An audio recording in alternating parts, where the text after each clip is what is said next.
a good show here. Now I want to make this very clear, where Impact Wrestling kind of falls right now. A lot of people are not really caring that much about Impact. Some people do. Some people say it's nothing compared to Lucha Underground, and it's nothing compared to WWE. It's garbage. Or it's just nothing there. It's not like it used to be when it was on Spike. This is what I believe they are.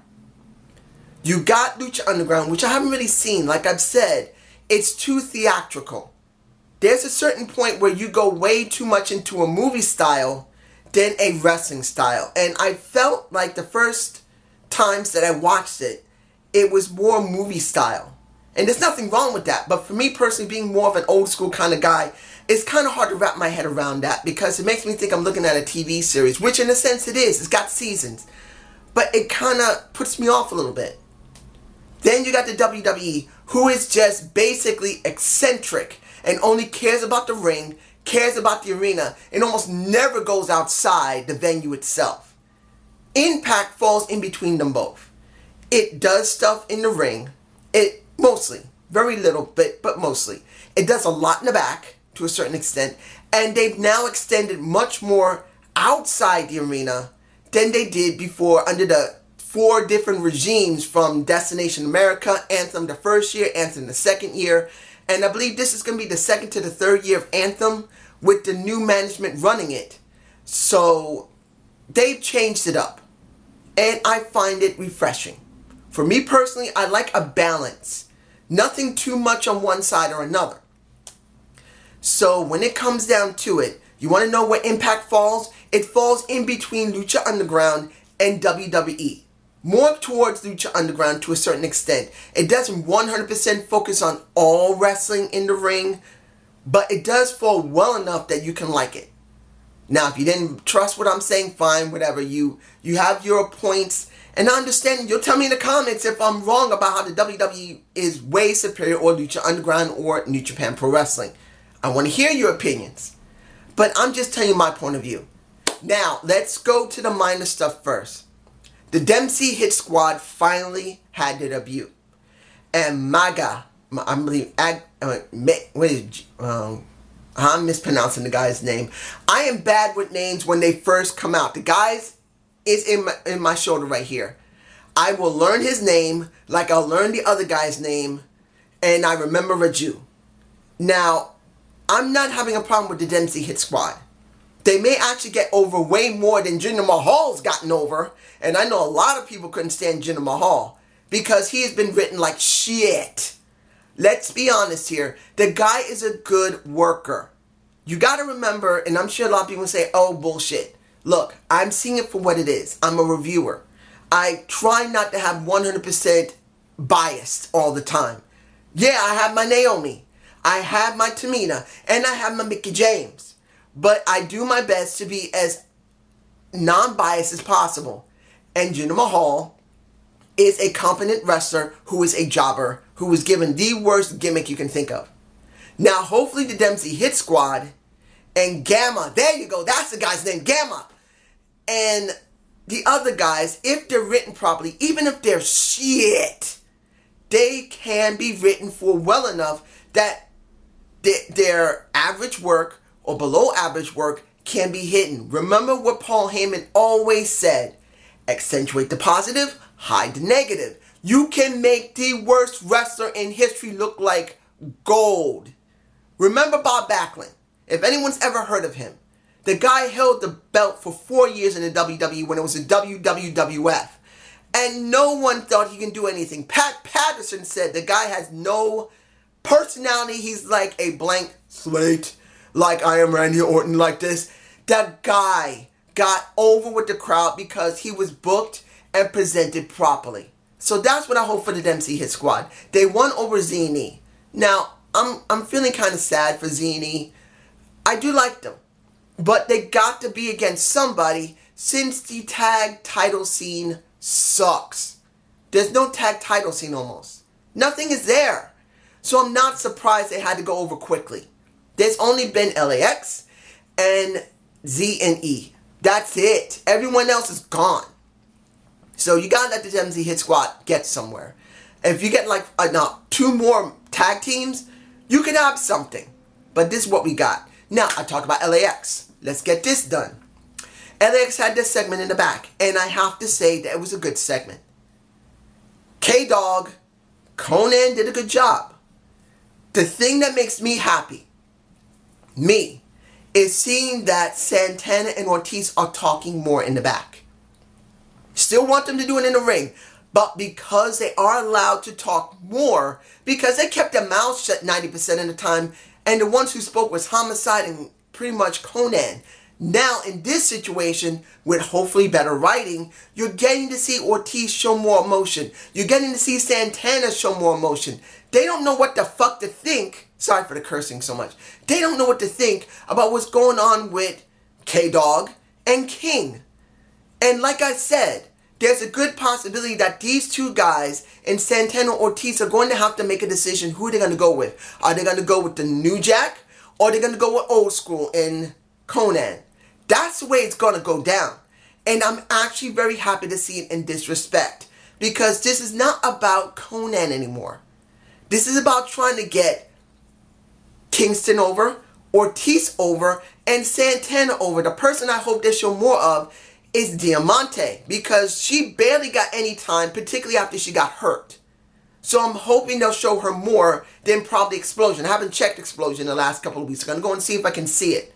You guys want to ask me to do a review of Explosion? Tell me below, and I'll do a review of Explosion or whatever date that they currently have on GWN's website. I don't have the app because I don't use the app. I use my computer. So you want me to do a review of Explosion, hopefully for this week or last week, tell me and I'll do it. But I did like this segment. Now, the next thing I enjoyed was seeing that Pentagon Jr.'s, I don't remember what it was. It was, what was it? PCW Ultra. Yeah, there you go. And Pentagon Jr. looked like he was in a steel cage match, either with somebody else or with Sami Callihan. They just said Callihan came in and attacked him. My guess is that there was another match going on with someone else when he was with him, and he went in, beat his ass up, and then unstrapped the mask and pulled that sucker off. That is a no-no.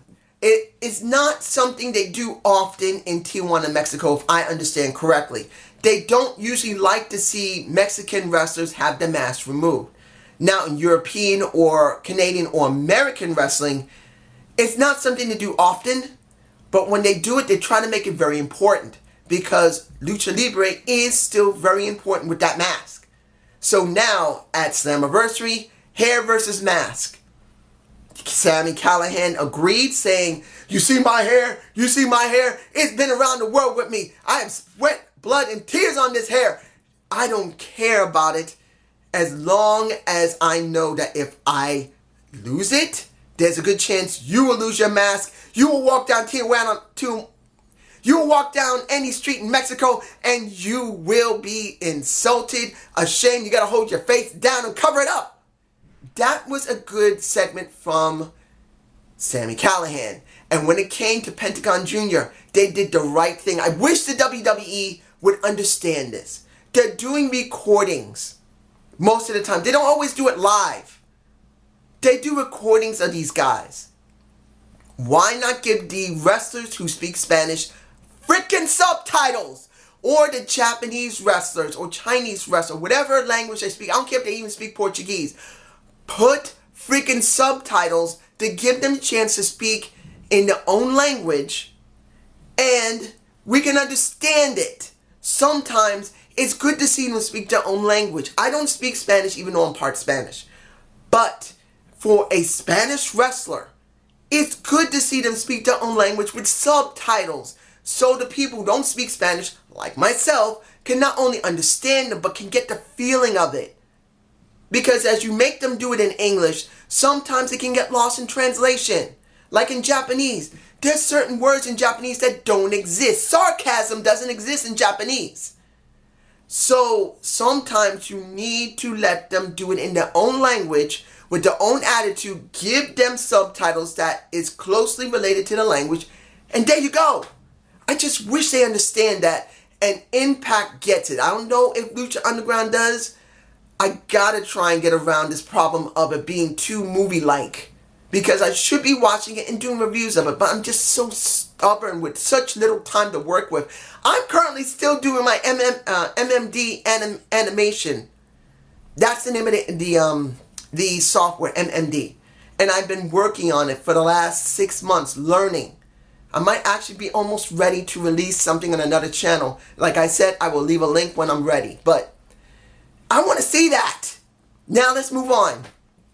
The Tommy Dreamer and Eddie Edwards, it's still going on. Beautiful. I said it already. The only thing that hasn't been done is Tommy attacking back. He got his ass handed to him when he was in a match in House of Hardcore in one of the old ECW buildings. And he got hit with a kendo stick. Eddie made him bleed. Eddie went and took some of that blood that he had scraped from his face, put it on his own face. It's in my face. It was done well. Even Moose confronted him saying, dude, what is wrong with you? This guy's the only one that was in our corner. And pretty much Eddie said, leave me the F alone. Leave me alone. Even Moose had his moment with this storyline, which is fine. This is the most hottest. I know one of my subscribers, I believe her name is Laura. She believes right now, like I did a video on Sasha and Bailey. And she said even though it was stagnant for a while, this is one of the hottest types of feuds you can have. And I have to really make her think about this. Look at this feud. If you have not seen Impact, look at this episode and look how Tommy and Eddie's not a great actor. Tommy's not a great actor, but these two sold it. Not because they're guys, it's because they have a very well written story that's gone a couple of months. This is the hottest feud that any wrestling promotion has. I'm sorry. And I'm not against WWE and I'm not against the... I love me Sasha. I love me Bailey. But their match will not mean anything compared to this match. It's been stagnant. And I'm hoping it does work out between them. But it was stagnant for a while. It went cold and turned me off. This is still hot and it's getting hotter and they're doing it right. So this is how I feel about it. I'm sorry I made that long-winded. Anyway, let's move on to Matt Sydal versus... Why wasn't this a... Well, what was this match? I mean, I understand it had to do something with Brian Cage, dealing with Congo Kong, and Jimmy Jacob. But I kind of feel sorry for Desmond Xavier because he's like an afterthought in this. He did a great match with Matt Sydal. But this is what we got. Now, mind you, it's interesting to see that Matt Sydal and Jimmy Jacob are working together. They have not explained why they're doing it. They did Damase. In my face, you can see it. But the thing is, it would have been nice if they elaborated on it. Even if they just had to say it shortly in an interview that, hey, we kind of have the same kind of thought. That would have been nice. Just that short bit. But it is what it is. We got to go with what we got. Let's see here. What else am I missing here? Rich Swann shows up finally. But what the hell happened to his hair? What the hell is that? If the guy's going bald, I can understand he wants to just cut it off and end it. But the guy's not going bald. And he put that weird design in his head. And it made him look so freaking weird. What the hell? If he just wanted to look different than he did in WWE, maybe he should have changed his ring attire. And he should have changed the way he was going into the ring. But Rich Swann is Rich Swann. And he went up against the Cult of Bleed's leader, Trevor Lee. Was it a good match? Yes, it was. It was a good match. I think it would have been better if Rich Swann had came out instead of Brian Cage. That's the way I feel about the match when it came to Matt Sydal and Desmond Xavier. I would have liked to see Rich Swann come out saying, I'm going after the X Division title. That's something I would have liked to see. But I guess they really wanted to make sure Brian Cage get his moment because he is dealing with Congo Kong. And they're going to have a match at Slammiversary. But I really kind of wish this was all about Rich Swann. Rich Swan, sorry. This is what I wanted. But you got what you got. Let me see, am I forgetting anything? No. I'm always forgetting something. Okay. The Tessa Blanchard and the Madison Rayne. Madison opens the show. Like I said, Madison is generic. No matter if she's a face or a heel, but she is better as a heel. I don't hate Madison Rayne. I don't. I think in the last couple of years, she's actually shown more interest in helping the younger talent. Because in the last 4 years, since she's been coming back and forth, 3 to 4 years, she has helped over other talent. So I will say that was at least a good thing, even if it was a short stint. And it was botchy most of the time. In this situation, I understand what they're doing. There's a good possibility, instead of using a Gail Kim at the title, they're going to do a Madison Rayne. Now, I'm not against Madison Rayne getting another title shot. I'm not against her actually winning the title. In fact, it would kind of make some sense. For the last 3 to 4 years, she has not touched the title. Period. She has not been near that title. She smelled it a couple of times, but she has never touched it. So it has been a while since she actually held it, compared to Gail Kim, who got a chance every year and a half. So it would be someone different. I just wish they had booked it properly. This should have happened instead of Taya Valkyrie. This match with her with Tessa Blanchard, when Tessa came out saying, "Who the hell do you think you are getting this title shot? I am Tessa Blanchard. It is mine. That's my title shot. You were relevant in 2011. This is my time." That should have happened last week and the week before. This should have been a feud about them. And then you could have done something with Taya Valkyrie trying to get a shot against Su Yung, dealing with a Madison Rayne then, and then finally culminating in a match where both of them have an option to get that match of Slammiversary instead of her just giving it. I really believe that really hurt it. But I got something to say about Madison Rayne in a minute. And what I thought could be interesting after this is over. But, excuse me. But I will say this. It was interesting to see what she was doing. And then you had the match. And I'll say this. It was long. It wasn't too bad. I know Madison can be botchy at times, but when she's on point, she's on point. And in this situation, it wasn't bad. But there is one problem for me personally. It was how Tessa was selling. She was really sloppy in selling to Madison Rayne. I'm sorry. Throughout most of that match, when Madison had to sell for Tessa, she didn't do it properly all the time, but she did sell it most of the time pretty well. But when it was the reverse for Tessa, she really didn't sell it as well. In fact, she was sloppy as hell. The last move, when the crucifix was put on her, the way that she had to flip back, she could have just let Madison grab her and then just drop straight. No, she held it for a second, or two, or maybe even 2.5, and then she flipped back. That looked so bad. It wasn't the fact that she was trying to get out of it. It was the fact that it looks like, oh, she's got me, okay, I got to flip back now. It was sloppy. Just like what happened with Kiera Hogan. She didn't want to sell the Kiera. When she was slamming her face into that ring apron, she didn't even let her head go close to where it needed to be. She was like this far away from the ring apron. And when you see this, with that crucifix, it was so bad. I'm not saying that people don't make mistakes or botches, but through half of that match, easily, Tessa didn't sell properly or look like she didn't want to sell at all. And when it came to Madison, she sold most of it, maybe botched a couple of times, but at least she sold it well enough that you believed that Tessa was getting some offense on her. So as it stands for me, I'm kind of understanding why the WWE kind of released her. Because if this keeps up, and not only has she been really sloppy and botchy with Kiera Hogan, who understandably has been in the business, what, maybe 5 or 6 years, who isn't really supposed to be great, but she's actually really good. and she couldn't get it done right with her, you got someone in Madison Rayne who's been doing it for more than a decade.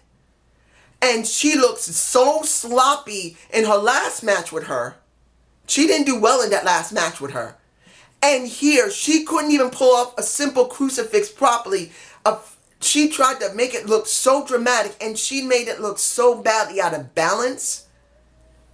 I'm beginning to think the reason the WWE let her go wasn't just because she has an attitude. Her attitude is messing up her ring work. Now, I could still be 100% wrong, and I'm hoping I'm wrong. Maybe it's just my bias seeing that these two women, when it came to Madison and Kiera Hogan, who are good in the ring, they're not both great, but at least they sell and make you somewhat believe they're getting the ass kicked. This woman's not doing it for me. And I'm so hoping I'm wrong. But you guys tell me below. Oh, almost forgot about Moose. He did do well. But, no buts. I mean, Moose really did look good in this vid pack. He did. He looked so good. Showing his mother, showing himself, I'm cool with it. I was alright with it. I enjoyed it. I just hope they book him properly. And the thing that pissed me off, and I practically forgot this, is when I saw Austin Aries with the United title. Why did you combine the two world title and grand championship? You needed a mid-card title, Impact Wrestling. Why? I still respect them for making a decision like that because of the landscape of their show. But I still believe they needed a mid-card title. They could have put it on Explosion and let the people work there. And then when they're ready, they can do it there. And they can sponsor Explosion saying, if you want to see the grand champion, look at Explosion on GWN. That is what I wish they would do. But that's just me. Have a good day. Have a good night. And if I missed something, I'm sorry. Peace.